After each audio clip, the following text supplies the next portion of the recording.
Hey, Kisses from Kenya is produced by Democrats Abroad Kenya, but everything you hear in this podcast reflects our personal perspectives as, as Americans living in Kenya. Yes, nothing we say should be taken as the official stance of Democrats Abroad Kenya, Democrats Abroad Global, or the Democratic Party. This is an entertainment space and not an official policy platform. Thank you. You all right over there? Hmm? You all right over there? Yeah. I was just. Are you distracted doing something? No, I'm not. Y'all. Wait, are you recording? I see you. WhatsApp chats. I'm over here waiting on you to tell me what your ideas are.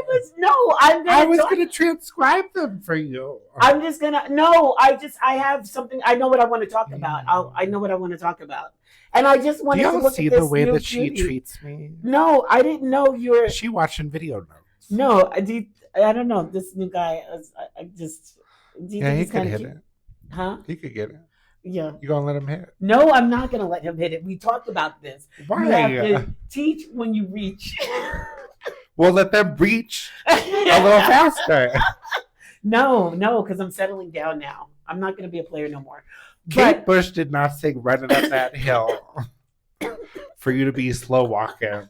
I've been fast walking a long time. Mall walk them all. You got a New York City walker. I seriously no, but let's see. He might just be my friend. But okay, sorry. I hate to be a Debbie Downer. I told you just let him taste. You got to just let him taste a little bit. I'm not. So that you can see if it works. No, because I'll teach him if I need. I told you that's when you put him in the sorting hat. No. Are you a Hufflepuff or are you a Gryffindor? Okay. Jeez, how do I go from that to what I was going to talk about? Well, guess what? Just transition. Bam! Here we go. So a few weeks ago, it was Easter, but by the time this airs, I know it'll be way after Easter, but Easter came and Easter went. And then I looked at the date and I said, oh my gosh, it was Jenny's 5-year anniversary of Jenny's death. Jenny was my sister who died on Easter Sunday morning. Well, it was Sunday morning. It was evening here. It was morning in New York where she lived in Nyack, Spring Valley. That was at that time. And I got the call while I was here in Kenya. And so so number one, I felt happy that I didn't feel sad. Of course I'm sad that my sister died, but finally that date could come and go without it being like a crisis. Right, a heavy situation or crying. And it made me just think about a couple of things. Number one, how good it was at that time. There are two people, I no longer really keep in touch with them, who were super supportive and allowed me to watch her funeral because it was COVID times. I did not go home. They did it on streaming. That's when they started streaming funerals. Now it just sounds normal, but it's crazy. So I watched it with them. They're a couple now, to my understanding. And it was good to have that support here because not having any relatives here. Also, it brought out some other things too, because some other ways that I thought some people would be supportive, they disappeared. They were not there at all. So I feel like, number one, it's already difficult to deal with death. Number one, it's difficult, death of a loved one. Number two, especially being abroad, because that was not expected. It was just like Jenny didn't wake up the next day. She was fine. She went to sleep and didn't wake up. And then it's just like, now you see, right? And people will show you who they are. So when that happened, I started also knowing, and there's some people that are still in my life now. However, if I was having a crisis, I know who I'm not going to call because I got to see it real time at that time, who was supportive and who wasn't. And then finally, I will say this, and of course this happened later on that year because I did go back. Yeah, I went back for my daughter's wedding that year, and then I brought some of her ashes here. And I said, Jenny, you never made it to Africa in life, because the thing was Africa, not necessarily Kenya. So I went to, there's a park near us, Arboretum, and there's a little stream in the back. I don't even know what's in that stream. We're not even going to get into that. It's probably polluted waters, but I put her ashes there. So anyway, it just is how do you handle death, being abroad, even when you maybe someone is sick and you cannot get to them. How do you manage that? And how do you kind of source for people who are really going to be supportive? On that note, welcome to Kisses from Oh my Kenya. God. Oh my God. I really forgot. Mwah, I'm so sorry. And I feel like they need a hug of comfort. A hug of comfort. I'm so sorry. Go down this route. do I need to rub your back? No. Okay. Oh, okay. Thank you. Sorry. What are we talking about? Death from afar. Yeah. I mean, so it's funny, right? Because like I mean, I've had, I think, 2 close family members pass since I moved here. My uncle passed in 2021. But he had been sick. Like he had cancer for a long time, like lung cancer, because he was like a heavy smoker. Yeah. This is one of my homosexual, the New York, the gay New York uncle. Oh wow. The one that used to be getting railed in the subway station. Oh, what? Oh my gosh. One day we'll have to talk about it. About you. All of this. You see, like uncle, like nephew, like. Oh my God. So he had been sick for a long time. You know, he went on like an experimental treatment. Probably like around like not long after I graduated from college. So it was like maybe like 2010, 2011 was like when he got like. Well, actually, no, he got like. He first got sick in like, it had to have been like 203, 204. So it was So he was like real sick then. Yeah. You know, he went through all the, you know, like where they went in and removed part of it and they did the chemo and the radiation and blah. So somewhere around when I graduated from college then, so that would have been like 2009, maybe like through like 2011, like the chemo had stopped working. You know, it was like where he was still getting chemo, but like the tumors were still growing. So at that point, they were like, look, you know, we have this experimental treatment. You know, it's like one of the new ones. We can test you on it. And like, it might give you like another year. So he went on one of those, like the biologics, the one where it like activates your immune system to like fight against the cancer. Okay. And so he, instead of 1 year, he got like 10. So he had been sick for a while, like, especially when I realized that I was moving. So like in late 2019, I like went out of my way to go and visit several times, you know, for like a long time. Because he lived alone. He lived on Cape Cod. Like the house that we had in the Cape was his house. Okay. After it was my grandparents' house. Yeah.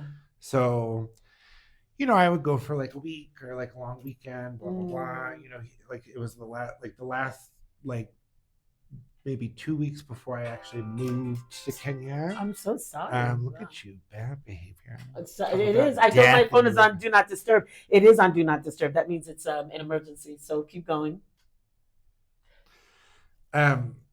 So you went to visit him? I went to visit him and my sister in New York, like right before I moved, you know. And so I moved, COVID happened like immediately. You know, COVID happened 4 weeks after I got here. Wow. So, but like he was like the first person I went to, like as soon as like they lifted the international ban, I think I went to see him in like October of 2020. Like flew over there to see him. Okay. Flew back to see him at Christmas. You know, so I had seen him like a bunch of times in like the couple of years beforehand. But it was the same thing where like, you know, we were coming back from a trip to Samburu. Because everything was still super cheap, like all the domestic travel, you know, because we hadn't bounced back from COVID yet. So we had like gone, so we're like in this house in Nanyuki. I got a call from my dad. You know, he was found unresponsive. I'm here with him in the hospital because he had driven out to the Cape. Yeah. You know, like there was one point where like my dad like had FaceTimed me and my dad put the phone there in the bed and you know he was unconscious but I like talked to him anyway. I said what I needed to say and he passed away.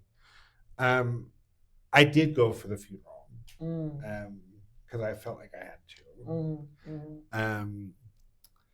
But it's hard. Like I mean, like, but then like my other uncle passed away 2024. I think it was. Mm. It was either 2020. Yeah, I think it was 2020. Yeah, it was 2024 because my parents were here visiting. And so none of us got to go to the funeral because Oh they my were here. We God. had booked this whole trip to, I think we were in Namibia. Like all this Oh stuff my was happening. God. And it happened during that time? Yeah, and it was another like his was also quite sudden. I mean, Mm. he was older, of course. Yeah. Like he was in his late 80s, but But still, it it was wasn't. one of those. He fell down, broke a bone, and it was just clear at some point like you're not gonna Yeah. bounce back from this. Yeah. So Yeah. that was, I mean, I've been to see my auntie, I think twice Mm. since then, but Did it you was get? also hard going to see her, knowing that like I'm coming to see you now, but I wasn't here. Yeah, but I mean, you have to release I that. But I'm understand. curious here, did you feel like, sorry, I just have to let them know I'm recording. Um, did you feel like you got support here though? Like, did you let anyone know what was going on in your life? Yeah, of course. I mean, it's not like, I'm not that good at keeping things a secret. Do you want to check and see who it is? No, I have to just tell I'm recording because I don't want to stop anything, and I know she's supposed to be coming over my house. That's the thing. I just want to tell her I'm recording. These things happen. We just have to keep going. Uh, Recording. Okay, there we go. Yeah, no, I did. Mm, I mean, I'm not the type to like. It's like I'm not one of those people that's gonna like vomit my emotions and like make really. other people like feel my weight because there are people like that. Mm, But I'm not gonna like also like hide from you guys the fact that I'm going through the thing. mm. Because why would I? But now, okay, so that's interesting that you say that because about feeling the weight. For me, I don't do that with everyone, but sometimes if someone says, "Listen, tell me what is it," No, I'm like, that's different. I'm talking about the ones where it's like they're going through something and it's like every space that they're in, they're like, yeah, well, and they're like waiting for you to be like, what is it? So that they can share it for the 400th time today but I want to because they say want to this. energy vampire all your energy out. Well, usually when I do it, and I recognize even when I talk to someone about certain things, I will tell them after I talk to you, you need to go bathe with some Yeah. salt because I know how my energy is, and you may not feel good Yeah. by the time I'm done. I tell people, get your coffee scrub. Do you have your coffee scrub? Do you have your salt scrub? Mix them together, go and release everything that I just gave to you because I feel great. Thanks. Yeah. Okay, so what's getting your attention in the news right now? Well, I mean, it's funny, right? Because you sent me that video That I about didn't fully watch. Yeah. she over here sending me pre-work. I did the pre-work. I said for next Bad time. teacher. I said for next time. Well, she knew we were doing 3 episodes. I didn't know. We have a new. Now, from now This on, I is know. my opportunity to tell you. Properly prepare yourself. Yeah. Oh, wait a minute. Stop. Don't kiss my hand. Get away from me. But so it was funny. Like, so I mean, if you want, I think we can like deep dive on it like in Yeah. another episode. Yeah. But like, it was funny that you sent me something that had to do with AI because well, I don't know if you know this, but like 2 of my startups are AI based startups. Oh. So No, I did not know this. a lot of times people like kind of find it funny, right? Because like for a long time I was very like 2 thumbs down AI. We're not doing this. Like I use it a bit now, like definitely not like as much as some other people that because there's it's funny because all these articles keep coming out about like how people are becoming like dependent on AI. And I do have friends that literally like cannot like It'll produce, suck your brain. like they can't produce something without. No, it's difficult. If you start using it, your brain leans on it. And I just want to back up a second because there was a reason why I sent it. So some of you may be like, why would she send him something and not read it? But the whole thing is that there was a YouTube short video and it came on and it's the Diary of a CEO. And the woman, I was not familiar with her. I feel like her name is May something, but she's talking about how it's almost like this rhetoric around AI is being is the catalyst of it are all of these super billionaires, like super wealthy people who are saying something, but it's like the spin that they're putting on it,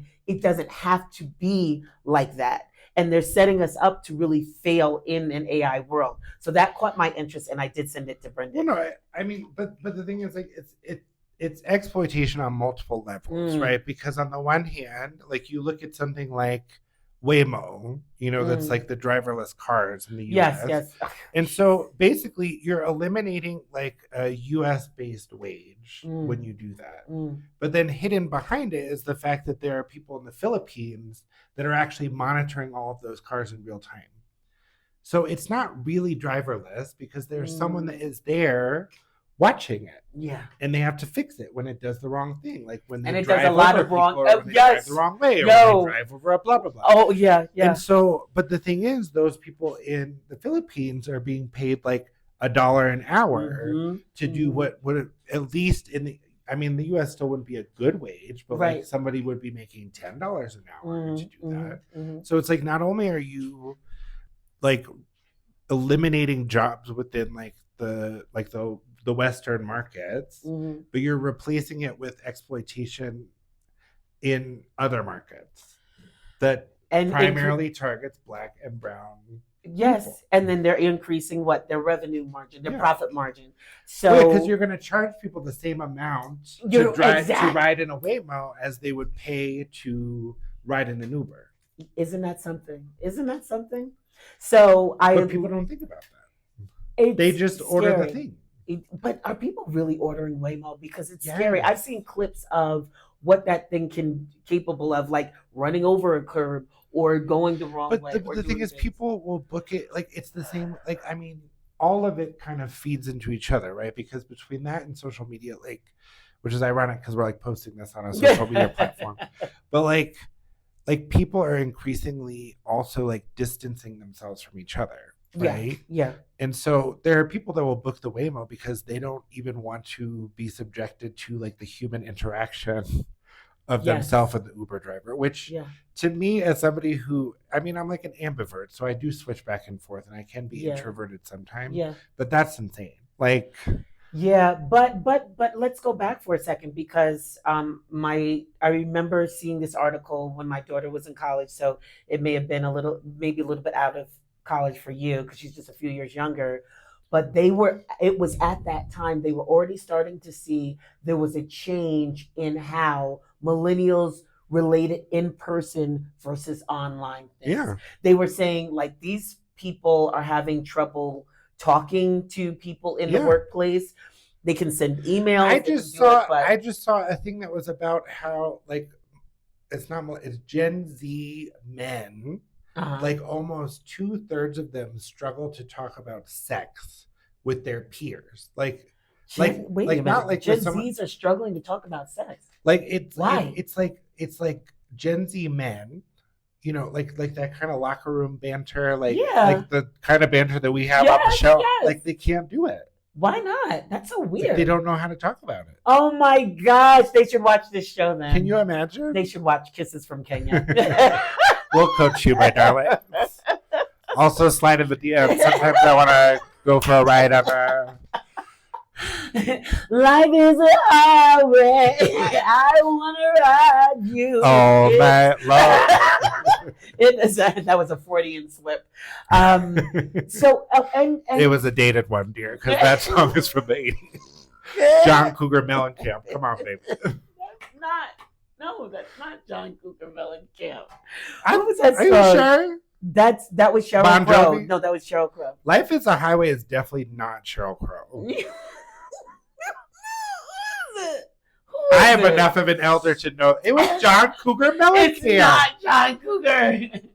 What was that song he used to sing? Like, What was that song at the end when he would play his Oh God, he would play his guitar and then his tight jeans, and he it was saying, must be. I'm 99% sure it's John Cougar Mellencamp. If it's not John Cougar Mellencamp, it's Bon Jovi, and if it's not Bon Jovi, it's like Rascal Flatts or something. "No, But it is from the Rascal 80s. Flatts, no, it's It is from not. the 80s.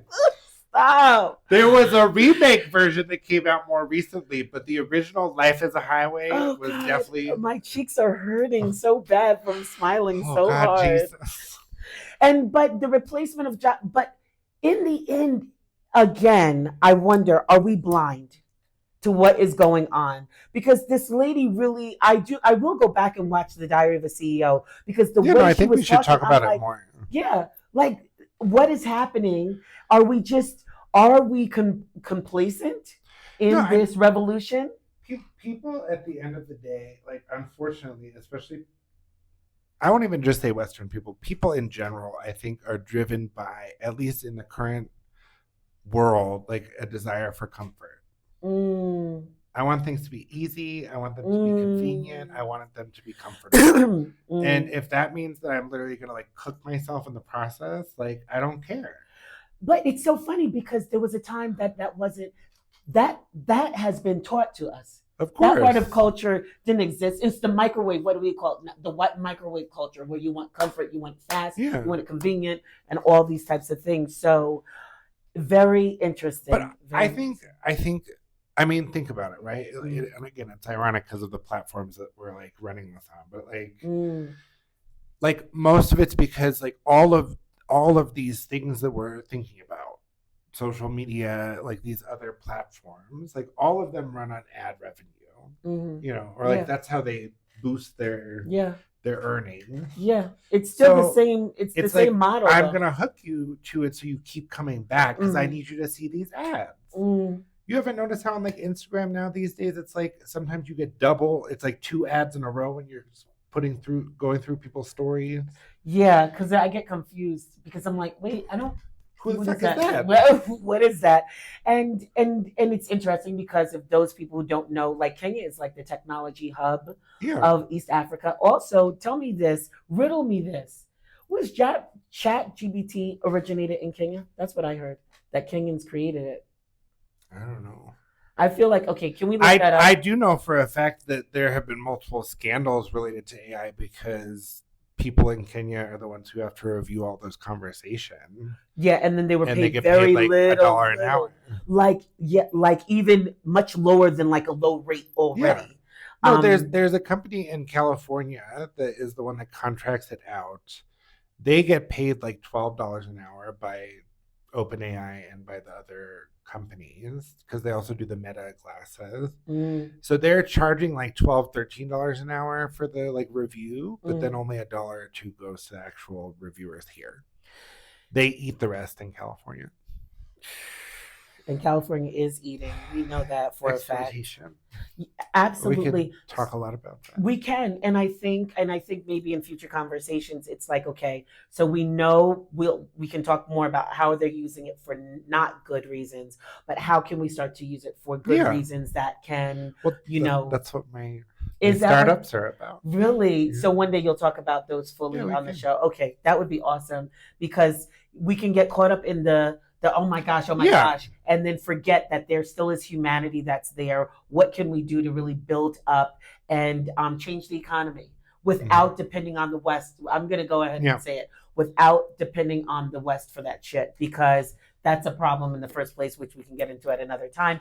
But your favorite airline. I'm trying to think of some Black Joy. Can you go first? I have one that's related, actually. So I've been getting back into writing. Oh. So I have, hopefully by the time this comes out, this will already be a thing. But so I have a essay, like a column that I wrote about like our tech dependence.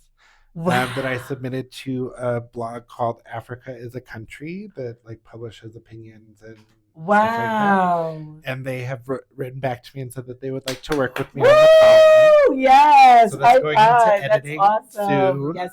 Yes. And then I also have 2 horror short stories that I've written and submitted to competitive publications in the last couple of Actually, the last week. What? That are both. One is about AI and one is about social media.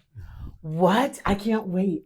I'm excited for you. Okay. So, And also, by the way, Brendan told me that he has written poetry. So if you want to hear one of his poems on air, you need to comment immediately.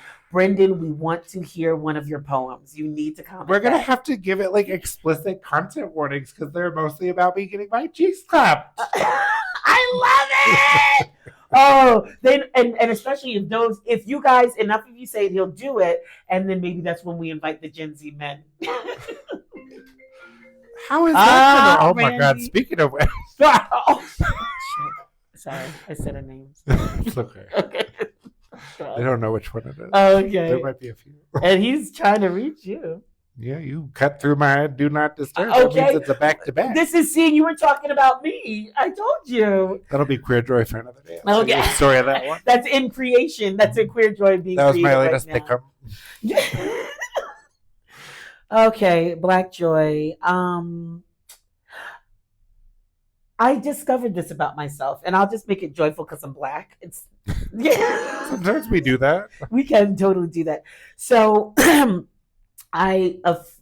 a friend's cousin the other week I saw her. She's like, I know who's good for you. So she says, do you think he's cute? She shows me a picture of a guy, and I was like, okay. And then she sent me my number. He was cute. No, I thought he was very cute. Her response was, okay. No, but I'm just trying to go quickly with the story. I was like, no, he's cute. Totally, he's cute. You can give him my number. That's how it went down. So she sent him my number, vice versa. But of course, he has to call me first. We've been talking every day, but here's the thing. I don't know that it'll go beyond friendship. Don't say anything about that because I know you want to talk. Don't say anything. I don't know that it's going to go beyond friendship. However, what I realize is what turns me on so much is a man who talks like business. We've been talking business things, fun stuff, but business things. And even another guy who's a friend of mine that's been in my life for a few months right now.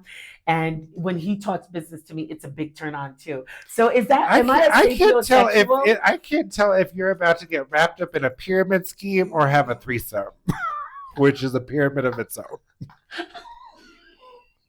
So all I'm saying is your bank account going to get pyramid schemed, or are you going to get Eiffel Tower? That's the question. It's not going to be a threesome. It's not about sex. I think I'm a sapiosexual. That would imply that it's about sex. The second part of that word is sexual. No, but that means talk smart to me and I get wet, but then that means that we're going to fuck afterwards. It's not like I just get wet for nothing. It's not just for you to wash your panties afterwards.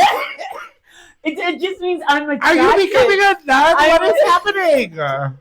Because no, I'm trying to... Did it dry up? No. Do I need to get you some supplements?